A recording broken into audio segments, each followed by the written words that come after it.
and thank you for attending this media briefing. We want to explain that the process of registering our candidates with the IEC experienced major challenges on Monday, the 23rd of August. We are assessing the impact of these challenges and the way forward. We will be approaching the Electoral Court to reopen the process for at least one day for corrections and additions to be made. The challenges that we faced were caused by a combination of factors, many out of our control. First of all, the COVID alert level 4 banned all meetings for most of July, and this meant that more than 15,000 branch and community meetings had to be held from late July until the 20th of August to nominate and hold community meetings with ward candidates. This had a massive impact on the already tight deadlines we had to meet. I might just add that in some regions, they were still holding branch community meetings on the 23rd. And it really did make life quite difficult for us to capture when it came late. So from mid-June, the ANC had repeatedly raised the impact of COVID-related restrictions on meetings where only 50 people indoors for June and August, and no meetings for July. We raised this with the IEC. We also, in our submission to the Moseneke inquiry, made this point, and eventually also with the Constitutional Court as we applied as a friend of the court.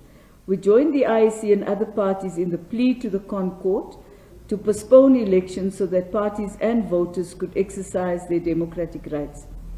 Key to our and the IEC's application was the time needed for candidate and voter registration. Unfortunately, judgment has been reserved and has not been able to postpone the candidate registration process. As a result, our deadlines were very, very hard to meet. We faced numerous challenges. Many candidates' IDs were rejected due to the absence of voter registration during the period.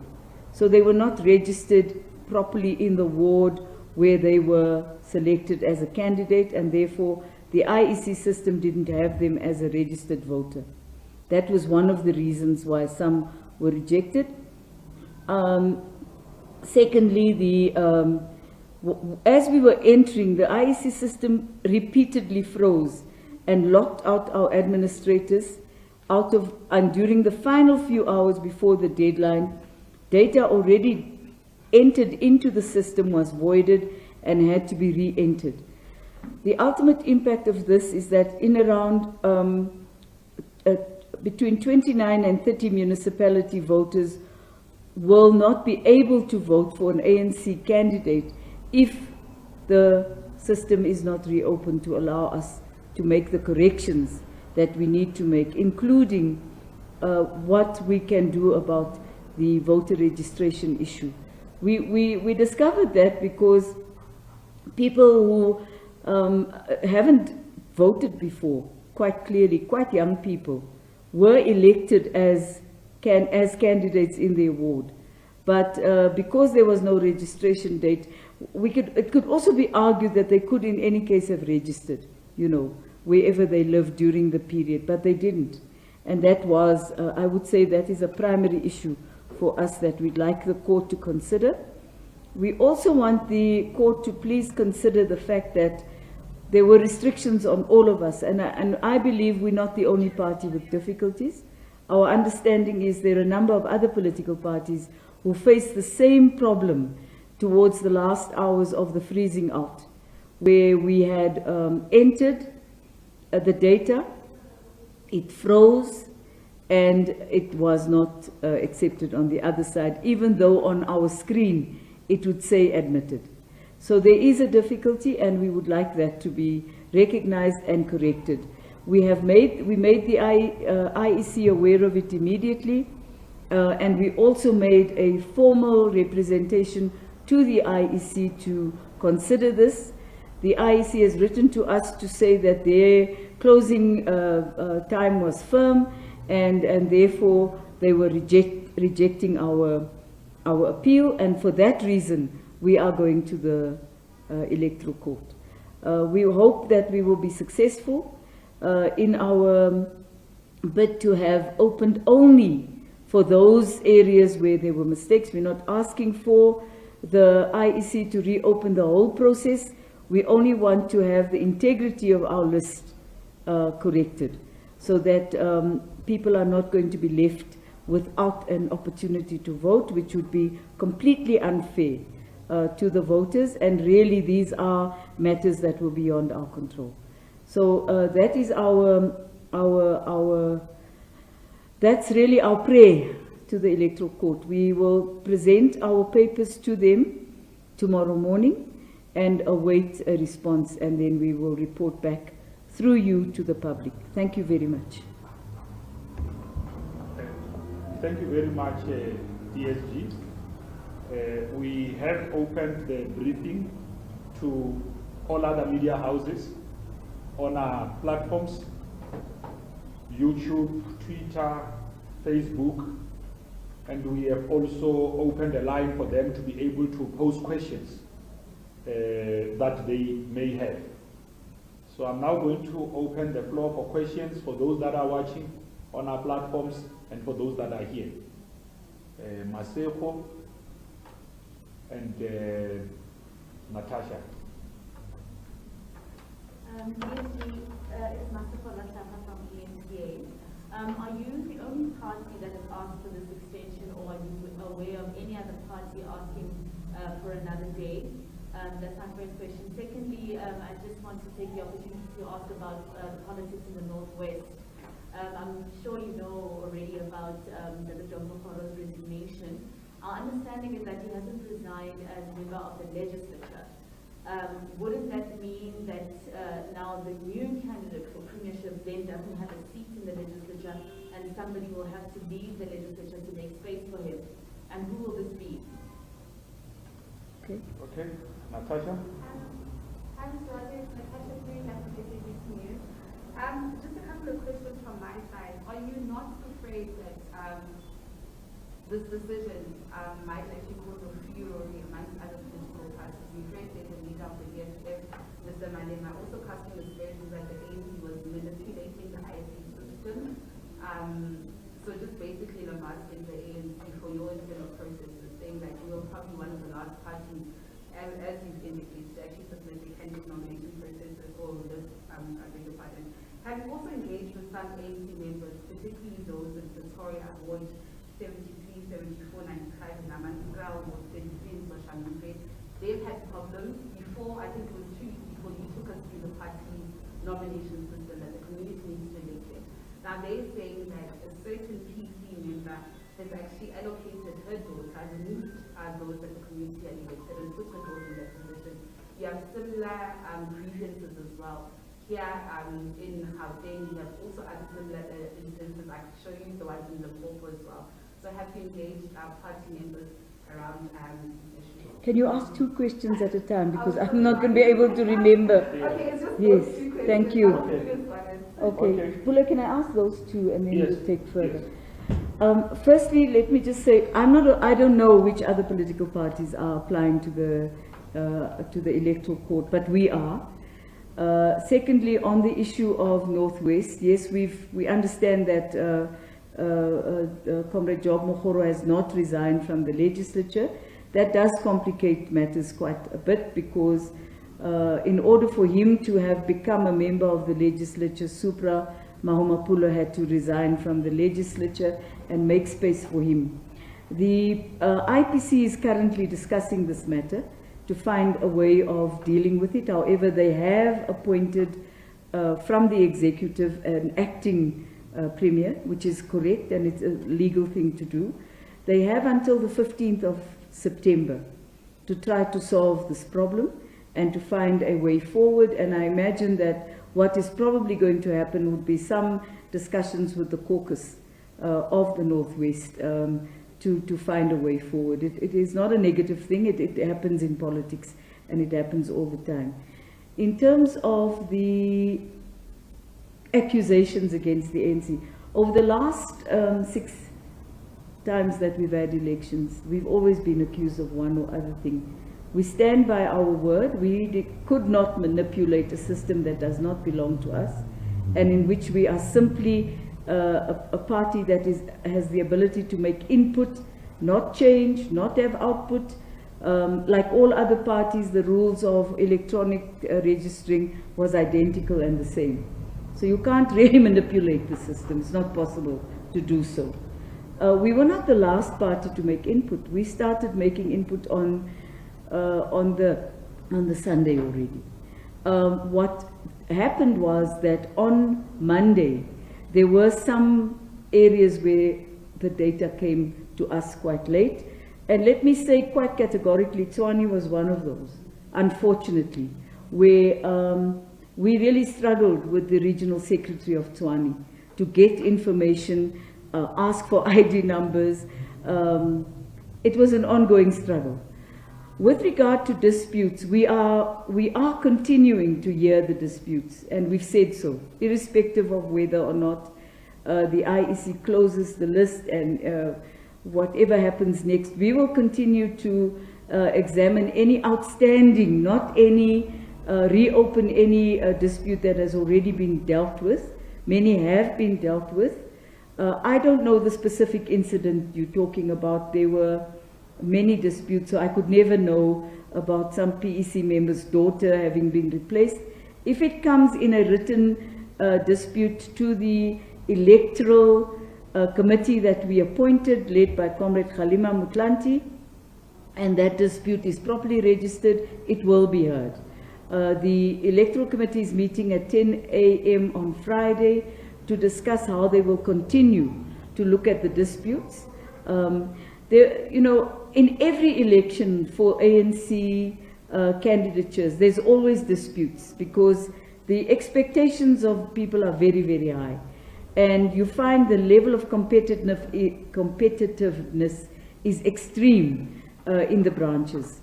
In this instance, we had insisted that we follow a system which would also enable communities to participate in the choice. And unfortunately, that has given rise to many of the disputes, because within the branch, people would have selected 3 names. But when they go to the community says, no, we'd rather have that ANC member sitting over there, not your 3 names, and vote. Because the guidelines which we all adopted allowed the community to vote for a candidate of their choice. In many instances, I would say the community voted for one of the 3 choices, but where they didn't vote for one of the 3 choices, that's where the disputes are arising in the main. So, we will continue to listen to the disputes and find ways to resolve those. I can only say this, that it is always very difficult to satisfy everybody. And once you involve the community, that is democracy. It's the choice of the people. They have the right to make their choice. Somebody said to us this morning, are you running primaries? Yes, we are, in fact. We have decided as the ANC that it is important that people choose their candidates. Given our history, given the difficulties we've had in many instances, we took this very progressive decision. The other political parties put an advert in a newspaper. You apply, and then they interview you, and then you become a candidate. We chose a different route. That different route has created for us a number of interesting issues to deal with. One is that it does mean that the ANC branch itself has to become a much more agile, vibrant entity that is well known to the community, and where people are selected, the community know and trust. And the big issue here is you must be able to trust the candidate that you select. And, that's what it is. It is not going to change. Many countries have primaries, but we're a political organization that made that choice. It has nothing to do with the law. It is an internal mechanism for us to ensure that our communities are going to be able to say, that was indeed our choice. So I can take over the Pule, I can take the many other rapid questions, no problem. Yes, I've got two on the WhatsApp line. There's one from Kochato, Times Live. It says, how is the ANC dealing with the issue of Western ANC Ward Councillor Clarence Davan, who appears on the list and is facing charges apparently for being part of the insurrection or instigators? He is out on a 5,000 bail. However, there are disputes regarding his case, with people saying the case against him is manufactured to have him removed from the list process. And there's another one from Linzega, Mail and Guardian, says, have you also identified in your list submitted to the IEC that you have candidates with criminal records almost similar to the first question? So far, we've been alerted by branch members of 3 party members who have criminal records, and one is facing court action, charged with being one of the instigators. Okay, so similar to the first question. DSG, when we spoke to Ms. Mukonyani, she had pointed out that there were pitfalls in your new member registration process, and gatekeeping still occurred in some BGMs. Have you identified this to be some of the problems that you were faced with? Last one. Have any branches and or members threatened to approach the courts regarding the candidate selection? Okay, Pule, I don't know how you expect me to remember all of those. Oh, okay. Okay, but I'll do my best. Are there any criminal people with criminal records on the list? Those that we found were taken off the list. Definitely, I can assure you of that. The case of the West Rand, I can't recall whether the person was taken off the list, but we relied on the Electoral Commission, who interviewed people at a regional level. They had vetting teams that were interviewing people, and it is during those interviews that the person or people would be identified with criminal records were taken out. So if a person wasn't taken out, there would have been a doubt about whether or not that was a genuine case of criminality, or as somebody has said, it could simply have been a made-up story, and that we will check. On the issue of whether or not our membership system had difficulties, we have 1.4 million members of the ANC. The branch secretary of the ANC is the person who uploads membership into the system, has the authority to do so. We have found that in some instances, branch secretaries were able to hold back the membership of some people. That was corrected. Because as soon as you can join the ANC online now. So if you join online and the branch chair or secretary had left you out, it will come on the online system. And what happens after that is that the branch secretary has no authority to remove anyone, can only put people in but never remove. So we have to say that in very few instances that is a reality.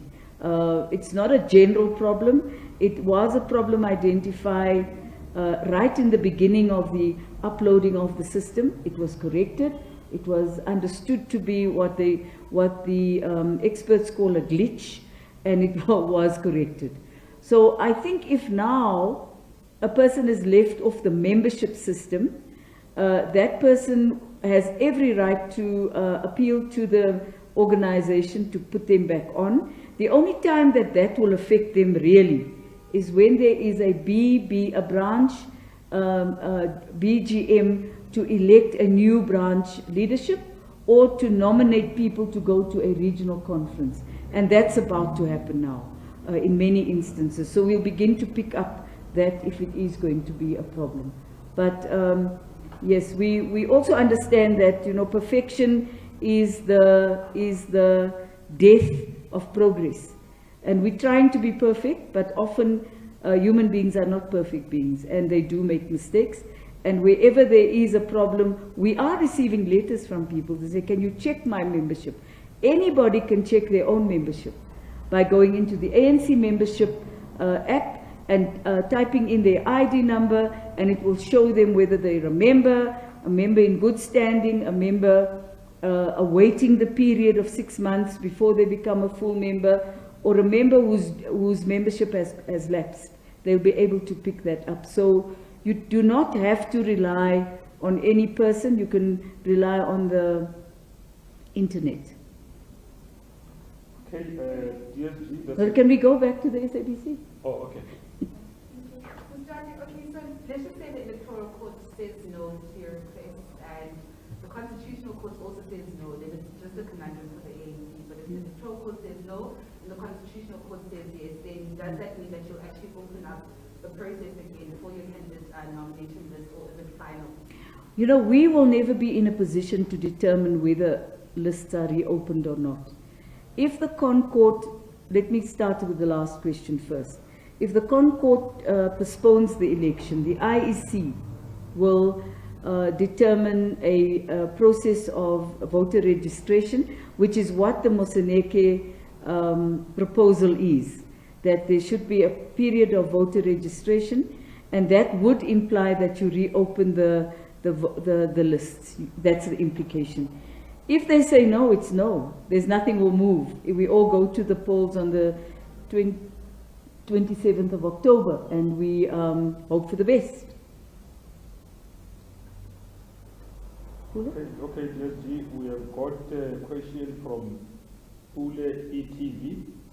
Says disgruntled members of Mohali City are planning to boycott local government elections, saying a wrong ward councillor made it to the candidate list. They claim he was not elected by the community. A letter was returned to the DSG about this issue. What's the take? I do not receive any dispute letters as the DSG. All dispute letters are sent to the Elections Commission and they are dealt with there. Even if the letter is addressed to me, it would be immediately forwarded to Comrade Khalima's team for them to deal with the matter and to have a finding. That was a deliberate decision so that we remove any subjectivity that anybody would have. However, I must say that yesterday we agreed as the NDRC, the National Dispute Resolution Committee, that we would offer our assistance to the to the Elections Committee if they wish to accept it, if they are, if they still need to hear a lot of people who are dissatisfied.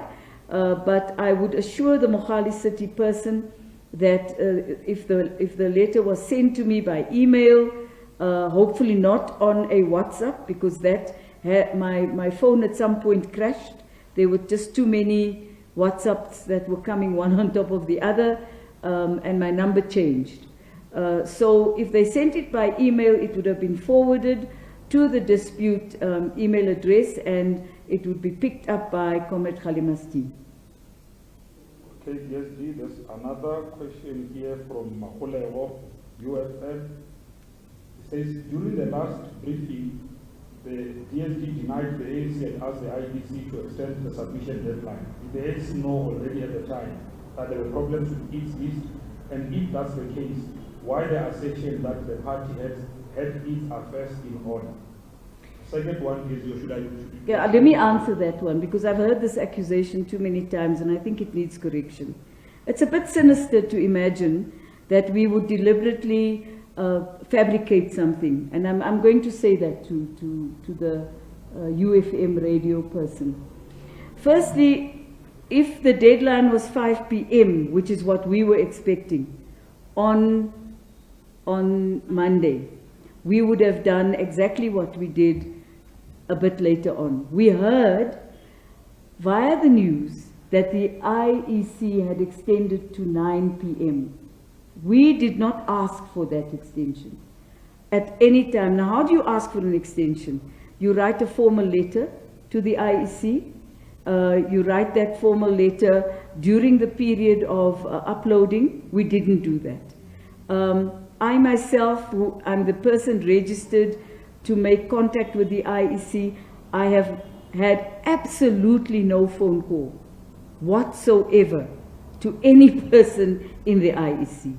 I just want to say that very bluntly and very openly. Nor do I know of any other person who had phoned the IEC, as is alleged on social media, that we tried to persuade the IEC to do one. That is really insulting the IEC as well, and we don't think that that is a good thing to do. Because Perhaps it's other people who actually do those kinds of things who believe that everybody would do the same. We did not. We know that we would have had difficulties with Tshwane. We did know that.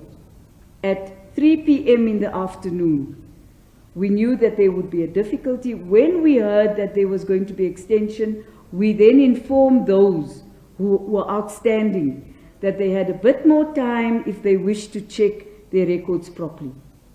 That's how come we then extended ourselves up to the new deadline. So honestly speaking, I mean, really, I just want to say no. You know, if you hear there's an extension, you make use of the time. And we did. We asked those Sekhukhune, Waterberg, and Tshwane. I think there was also some outstanding from Ekurhuleni. We said, you've got a bit more time to find these IDs or IDs that had been rejected, to see if they could find what had happened to that person, or what maybe you transposed a number or whatever else went wrong. But, you know, to insinuate that we acted in a manner that was not credible, I reject with the contempt that it deserves.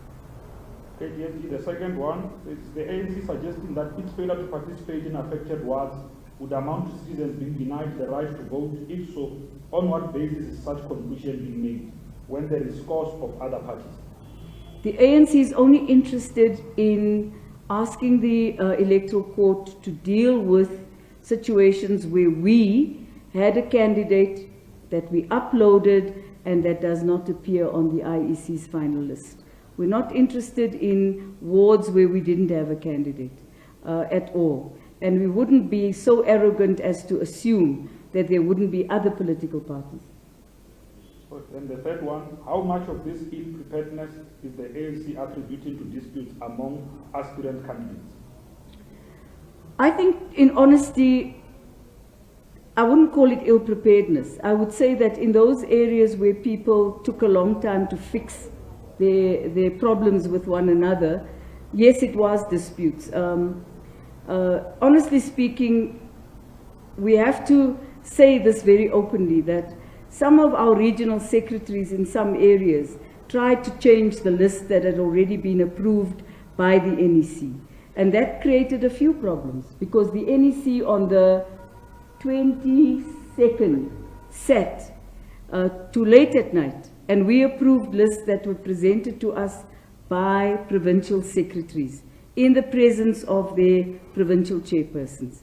So I think that we must say that this is a problem we will have to correct within the ANC, is this perennial view that individuals have, that they have a right to make changes, and those changes create problems down the road for the ANC. So, you know, it is difficult. We saw the announcement publicly made by the regional secretary of Waterberg that he had changed the list, and with due respect, he had no right to change any list for anyone. The list had already been approved. Okay, this one is from Ndebo Mukobo, SABC. Says you couldn't have almost 30 candidates on time in the IEC portal. Are you taking responsibility for that, or you blame the IEC for your late submission? As I explained to you, we had put into the system all our candidates. At some point, the system froze, and we then lost names. So, you know, of course, it is very interesting to apportion blame and to look for somebody to take responsibility. All we're doing is we're asking for the electoral court to provide us with a fair answer on what the facts are. And the facts are, we made the input, there were glitches, can we address those? Okay, the second one, it says, you said all facing or accused of criminal acts were removed. Some community in Soweto complained about Mr. Mdladlava, whom they say was manhandling women, nurses, and teachers, and police protected despite. Are you taking the deep view about this man as your councillor candidate? I don't even know who you're talking about. Frankly speaking, such a complaint would have been registered with the ANC in Johannesburg region, and further on they would have taken measures if they thought that the accusation was correct. And one would hope that the women who were mishandled would lay criminal charges against the person so that a proper process can be followed. We don't accept gender-based violence, mishandling of women, rape, and any other misogynist action that would harm women or children in any way. No, thank you very much. You need to stop. We have opened, we were expecting that we will at least last 30 minutes. The DSG has clarified. If there are questions, we can entertain them. But just as a party to DSG, and I think DSG is right, DSG will not be able to know the name of each and every person of the 10,000 people that the ANC would have registered. Because this question kept on coming up. I see Natasha is insisting DSG, and I know you want to. Okay, maybe as a side comment, or we can talk to you afterwards, because with this recent question from Mr. Mokoko, there's a lady who actually sent me some details saying that she wrote to the NEC, the IEC, the PEC, the REC as well. She attached letters, the file of evidence and everything, and this case was not adhered to. So, yeah. Has she laid criminal charges against the person? There's a zip file with evidence, so yes, she has, with the police. So Okay. I think this is, yeah. Yeah, so if you send that to me, because I don't have that, then I'll follow it up with the Johannesburg region to see what they've done about it, and also with Khalima Motlante's team to see if they had picked this up and what was done. I can do that. Thank you. Okay, thank you very much, members of the media and those that have joined on our platform, and thanks very much, DSG, for providing clarity. Okay. Thanks. So DSG, they told me this morning that I asked Maseko that I no longer see her at our briefings. So she said to me, she's now an anchor, she hosts the show. So she, apparently when you reach that level, it means you've arrived. So it's a representation of a promotion. Well, congratulations. Yes, Maseko. yes, no, she's now, I mean... Is that why you're sitting in yes, the corner yes, there? yes, I mean, she's You're no longer in the pit. Thank you very much. Okay. Okay, guys, we'll see you maybe some other time. Yeah. I got your message. So I sent